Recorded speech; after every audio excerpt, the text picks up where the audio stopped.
साधु देखो जग बौराना, सच कहो तो मारन धावे। संत कबीर की ये वाणी आज के युग में भी उतनी ही प्रासंगिक है। जब कोई व्यक्ति सत्य की राह पर चलता है और सच बोलता है तो समाज उसे अस्वीकार करता है, उसे नीचा दिखाता है और कई बार तो उस पर हमला तक करता है। कबीर बताते हैं कि सच्चा साधु वो है जो इस विरोध को सहकर भी सत्य का मार्ग नहीं छोड़ता।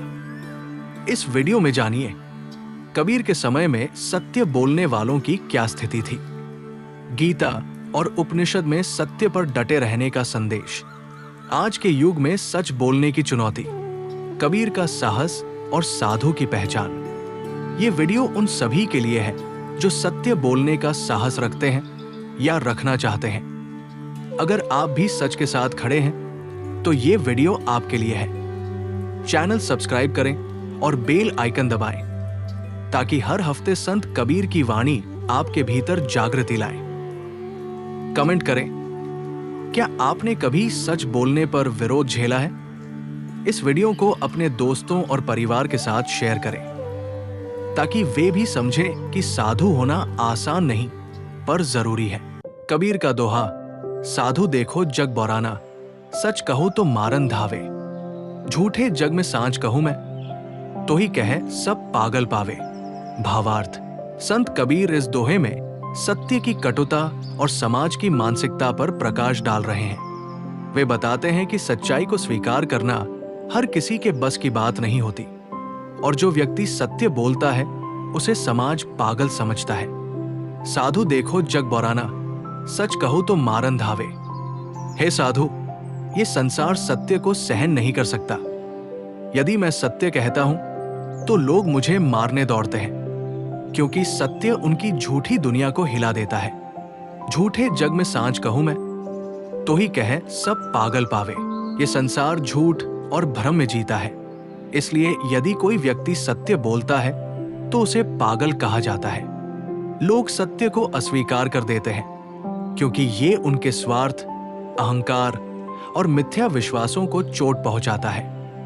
आध्यात्मिक व्याख्या 1. सत्य और समाज की विडंबना। भगवद गीता 2.16 में श्री कृष्ण कहते हैं, नास्तो विद्यते भावो ना भावो विद्यते सतः। झूठ का कोई अस्तित्व नहीं है और सत्य को कभी नष्ट नहीं किया जा सकता। कबीर इसी सत्य को प्रकट करते हैं कि ये संसार झूठ, दिखावे और भ्रम में जीता है। जो भी सत्य को प्रकट करता है उसे समाज विरोधी समझता है। लोगों को भ्रम में रखना आसान है, लेकिन सत्य उनके आरामदायक झूठ को तोड़ देता है, इसलिए वे सत्यवादी को ही दोष देते हैं। ईसा मसीह ने कहा, सत्य तुम्हें स्वतंत्र करेगा, लेकिन पहले ये तुम्हें परेशान करेगा। कबीर भी यही कहते हैं कि जो सत्य को जानता और बोलता है उसे समाज स्वीकार नहीं करता। 2. सत्यवादियों की परीक्षा। महाभारत शांति पर्व में कहा गया है, सत्य एव जयते नानृतम। अंत में केवल सत्य की ही विजय होती है, झूठ कभी नहीं जीत सकता। कबीर के अनुसार सत्य बोलने वाले संत, ऋषि और महापुरुषों को समाज हमेशा प्रताड़ित करता रहा है। ईसा मसीह को सूली पर चढ़ाया गया, सुकरात को जहर दिया गया और मीराबाई को जहर देने का प्रयास किया गया। सत्य की राह कठिन होती है, लेकिन अंत में विजय सत्य की ही होती है। रामचरितमानस में तुलसीदास जी कहते हैं, सचिव वैद गुर तीन जो, प्रिय बोल ही भयास। राज धर्म तन तीनी कर, होई बेगी ही नास। जो मंत्री, वैद्य और गुरु भय या स्वार्थ के कारण मीठा बोलते हैं, वे राजा, धर्म और शरीर, इन तीनों का शीघ्र नाश कर देते हैं। इसलिए जो सच्चा संत होता है वो सत्य कहने से नहीं डरता, चाहे संसार उसे पागल ही क्यों न कहे। 3. समाज का सत्य के प्रति विरोध क्यों। श्रीमद् भागवत 11 मई 2011 में कहा गया है, कलो नास्तिकता वदा। कलयुग में लोग सत्य और धर्म का विरोध करेंगे। कबीर समझाते हैं कि सत्य लोगों के स्वार्थ, मिथ्या धारणाओं और अहंकार को तोड़ता है, इसलिए वे सत्य कहने वाले से घृणा करते हैं।